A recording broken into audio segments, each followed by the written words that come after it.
السلام علیکم ناظرین، ویلکم ٹو دا ہیلتھ شو۔ میں ہوں آپ کا ہوسٹ ڈاکٹر اکرام۔ ناظرین، ہر سال کے پہلے مہینے میں یعنی جنوری میں آخری اتوار کو ایک خاص دن کا انعقاد کیا جاتا ہے، ایک ایسا دن جس کو 126 سے زیادہ ممالک میں منایا جاتا ہے۔ جس دن کا میں تذکرہ کر رہا ہوں وہ ہے ورلڈ لیپریسی ڈے۔ اس دن کا تعلق جذام جیسی مہلک بیماری کے ساتھ ہے۔ یہی وجہ ہے کہ آج یعنی اتوار کے گزرنے کے دوسرے دن، پیر کے دن، ہم اسی مرض کے متعلق گفتگو کریں گے۔ آج کے اس موضوع پر روشنی ڈالنے کے لیے بطور مہمان ہمارے اسٹوڈیو میں موجود ہیں ڈاکٹر ندیم الدین صدیقی، جو کہ کنسلٹنٹ ڈرماٹولوجسٹ ہیں اور جن کا تعلق جناح پوسٹ گریجویٹ میڈیکل سینٹر سے ہے۔ آئیے ان سے بات کرتے ہیں۔ السلام علیکم ڈاکٹر صاحب۔ وعلیکم السلام۔ کیسے ہیں آپ؟ الحمدللہ۔ ڈاکٹر صاحب، جذام ایک ایسی بیماری ہے جس کا تذکرہ تاریخ میں بھی آیا ہے۔ ابتدائی طور پر جو بات میں آپ سے پوچھنا چاہوں گا کہ جذام کس نوعیت کا مرض ہے؟ جذام دراصل اگر اس کا علاج نہ کرایا جائے تو ایک انتہائی خطرناک مرض ہے۔ جی۔ پورے ہی جسم کو انوالو کر دیتا ہے اور انسان جو ہے بہت لاچار اپاہج زندگی گزارنے پہ مجبور ہو جاتا ہے، اور اگر اس کا علاج کرایا جائے تو یہ بہت اچھے طریقے سے قابل علاج مرض ہے اور انسان دوبارہ سے اپنی ویسی کام اور دوسرا فیملی لائف اور سوشل سب کنٹینیو رکھ سکتا ہے۔ تو صرف یہ ہے کہ اس کا علاج بہت ضروری ہے۔ ایک قابل علاج مرض ہے۔ ڈاکٹر صاحب، جذام جیسے مرض کا تذکرہ حضرت عیسیٰ علیہ السلام کے زمانے سے چلا آ رہا ہے۔ تاریخ کے تناظر میں اگر دیکھا جائے تو آپ کیا کہیں گے اس مرض کے متعلق؟ یہ جذام جو ہے چند ایک ایسے امراض میں شامل ہے کہ جس کا تقریباً تمام مذہبی کتابوں میں موجود ہے ذکر۔ جی۔ توریت میں، زبور میں، انجیل میں، قرآن شریف میں، اس کے علاوہ ہندوؤں کی جو مذہبی کتاب ہے رگ ویدا اور اتھرویدا، جاپانی شنو پریئرز اور ونے پٹا کی ان دوسری مذہبی کتاب ہے، تو ان سب میں تقریباً جو ہے ملتا ہے اس کا ذکر۔ جی۔ اچھا ڈاکٹر صاحب، آج کے دور میں جذام کے کیا حالات ہیں؟ یہ دنیا میں کن کن خطوں میں زیادہ نظر آتا ہے، اور کہتے ہیں کہ اب اس مرض پر کسی حد تک فتح پا لی گئی ہے، یہ بات کتنی درست ہے؟ یہ کافی حد تک درست ہے، یہ بات کافی حد تک درست ہے۔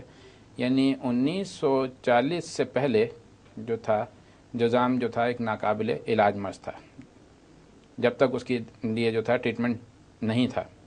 پھر آہستہ آہستہ ٹریٹمنٹ آنا شروع ہوا، سائنس نے ترقی کی، میڈیسن دریافت ہونا شروع ہوئی، تحقیق ریسرچ ہوتی رہی، اور اب الحمدللہ یہ جو ہے 100% قابل علاج مرض ہے۔ اور اس میں اب کوئی ایسی بات نہیں۔ جہاں تک خطوں کا تعلق آپ نے پوچھا تو 6 ممالک ایسے ہیں کہ جس میں پوری دنیا میں اگر جذام دیکھا جائے تو 70% جذام کا مرض ان 6 ممالک میں ہوتے ہیں، جس میں ٹاپ آف دا لسٹ جو ہے وہ انڈیا ہے۔ اچھا۔ ہاں، انڈیا ہے، پھر اس کے ساتھ نیپال ہے، جی، برما یا میانمار جسے کہتے ہیں وہ ہے، اس کے ساتھ انڈونیشیا ہے، پھر آگے اگر چلے جائیں تو برازیل اور مڈغاسکر۔ یہ وہ ممالک ہیں جن میں اب یہ مرض باقی بچا ہے؟ نہیں، بچا نہیں ہے، بچا تو مطلب پاکستان میں بھی ہے، جی، بنگلہ دیش میں بھی ہے، افغانستان میں بہت ہے، لیکن 70% جی 70% جو دنیا کا جو لیپریسی یا جذام کے مریض ہیں وہ وہاں پہ پائے جاتے ہیں۔ جی۔ اچھا ڈاکٹر صاحب، عمر کا کوئی عمل دخل ہوتا ہے جذام کے ہونے میں، اور مرد زیادہ متاثر ہوتے ہیں یا خواتین؟ بہت اچھا سوال پوچھا۔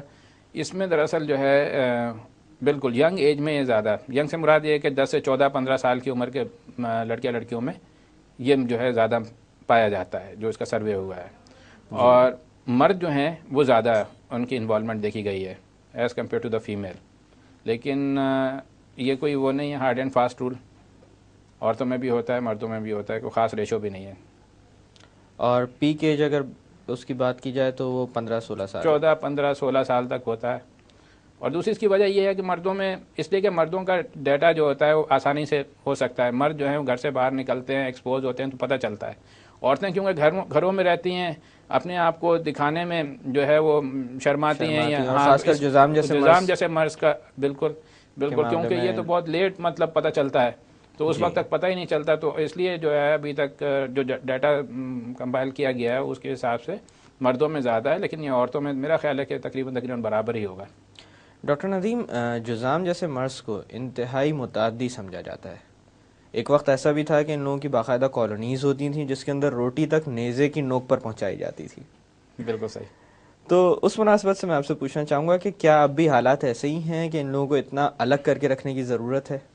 نہیں، الحمدللہ اب تو بہت حالات بہتر ہو چکے ہیں. جذام کے مرض پہ قابو پا لیا گیا ہے اور اس کا ٹریٹمنٹ بہت اچھا دریافت ہو چکا ہے.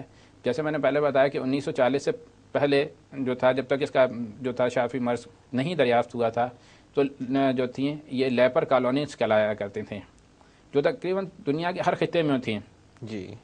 چین میں، جاپان میں، انڈونیشیا میں، انڈیا میں، ویتنام میں، اور بھی نہ جانے کہاں کہاں، جہاں جہاں پر بھی یہ لوگ پائے جاتے تھے، ان کے لیے جو تھے ان کو آئسولیٹ کر دیتے تھے. ان کو بہت دور جو تھا وہ رکھا جاتا تھا، تاکہ وہ یہ سمجھتے تھے کہ جیسے ہوا ایک چلتی ہے تو اس کی وجہ سے بھی جو ہے یہ یہ مرض لگ جائے گا. اگر اس نے چھو لیا ہمیں تو جو ہے یہ لگ جائے گا. تو بہت سارے ایسے بھی تھے، مطلب مسکنسیپشن کے، مطلب اس کی وجہ سے ہو گیا، اس کی وجہ سے ہو گیا. تو ان بیچاروں کو بہت، مطلب ظاہر کوئی ایسا ٹریٹمنٹ نہیں تھا، تو وہ لیبر کالونیز بنا دی گئی تھیں. وہیں پر وہ مطلب اپنی زندگی کے دن گزارتے تھے اور آخر جو تھا مر جاتے تھے.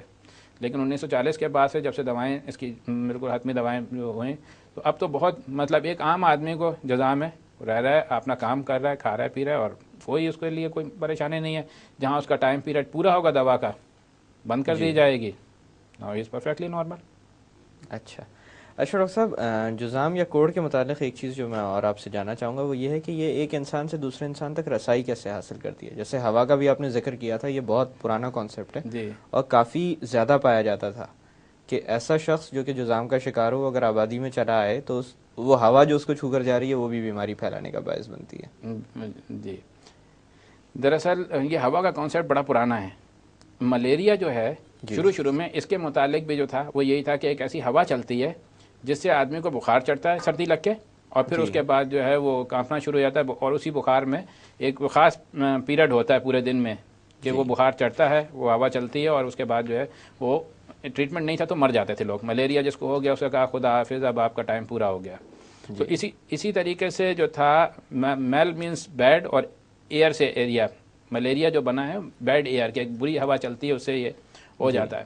تو جذام کا بھی جہاں تک تعلق ہے تو اس کا جو موڈ آف ٹرانسمیشن ہے، یعنی ایک سے دوسرے کو لگتا تو انفیکٹڈ سے ہی ہے. جس آدمی کو جذام ہے وہ دوسرے کو لگا سکتا ہے یہ بیماری، اور وہ جو اس کا روٹ ہے وہ ہے نیزل، مطلب ڈراپلیٹس انفیکشن. اگر وہ چھینک رہا ہے، کھانس رہا ہے، تو یہ بہت سانس کے ذریعے جو ہوتا ہے نا، کہ آپ بھی اس کو انہیل کر سکتے ہو، جو بھی اس نے سراؤنڈنگ میں وہ چھینکا ہے یا کھانسا ہے یا تھوکا ہے، تو وہ چیز جو ہے نا تھوڑی سی خطرناک ہوتی ہے. لیکن اگر وہ شخص ٹریٹمنٹ ہے، انڈر ٹریٹمنٹ ہے، اور اس نے صرف 2 ہفتے دوا کھا لی تو وہ انفیکشس فری ہو گیا. مطلب وہ یہ اب وہ دوسرے کو نہیں لگا سکتا.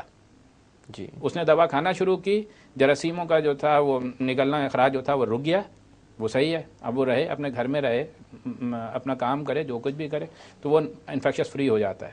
یہ جدید ٹریٹمنٹ کی وجہ سے. ڈاکٹر صاحب، ویکسینیشن کا عمل کافی شہرت پا چکا ہے اور اللہ کا شکر ہے کہ کافی بچے ویکسینیٹڈ ہوتے ہیں. اس مناسبت سے آپ سے یہ پوچھنا چاہوں گا کہ لیپریسی کا جو جراثیم ہوتا ہے، جو جرثومہ ہوتا ہے، اس کے بارے میں کہتے ہیں کہ اس کی مشابہت ٹی بی کے جرثومے سے ہوتی ہے یا فیملی ایک ہی ہے وہ. تو اس مناسبت سے میں آپ سے پوچھنا چاہوں گا کہ بچوں کو ٹی بی کے سلسلے میں بھی ایک ویکسین پرووائڈ کی جاتی ہے، پی سی جی. جی، اس کے ساتھ کوئی تحفظ منسلک ہے کہ لیپریسی سے بھی بچاؤ ممکن ہو؟ بالکل. مائکو بیکٹیریم جو یہ کلاس ہے، اس میں مائکو بیکٹیریم ٹیوبرکلوسس جو کہ ٹی وی کرتا ہے، مائکو بیکٹیریم لیپری، اس کے علاوہ بھی مائکو بیکٹیریم دوسرے ہیں. ابھی تک کوئی ایسی ویکسین نہیں آئی جو پراپر لیپروسی کے لیے ہو. لیکن جن بچوں کو یہ لگا ہوا ہوتا ہے بی سی جی، وہ قدرتی طور پر امیون ہو جاتے ہیں لیپروسی سے بھی، جذام سے بھی. تو یہ بی سی جی بہت اچھا ہے، لگنا چاہیے، ہر بچے کو لگانا چاہیے، کہ اس سے جو ہے یہ اس کے چانسز جو ہیں بہت منیمائز، بہت کم ہو جاتے ہیں جذام کے. کہ فیوچر میں ابھی بھی آپ یہ دیکھیں کہ یہاں پر جو مطلب ہمارے پاس مریض آتے ہیں وہ مطلب پیریفرل ایریا سے آتے ہیں، ناردرن ایریا سے آتے ہیں دوسرے، اور وہاں پر ویکسینیشن پراپر نہیں ہوتی. افغانستان سے آتے ہیں، دوسرے جگہوں سے آتے ہیں. تو جہاں پر تو الحمدللہ شہروں میں، اور اب تو ویکسینیشن پروگرام پورے پاکستان میں بہت اچھا کام کر رہے ہیں لوگ.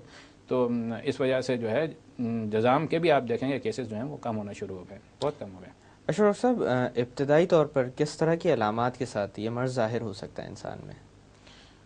اس کا دراصل تعلق ایسا ہے کہ اس کو دو حصوں میں تقسیم کرتے ہیں ہم. جی. ایک ہوتی ہے ٹیوبرکلائڈ لیپروسی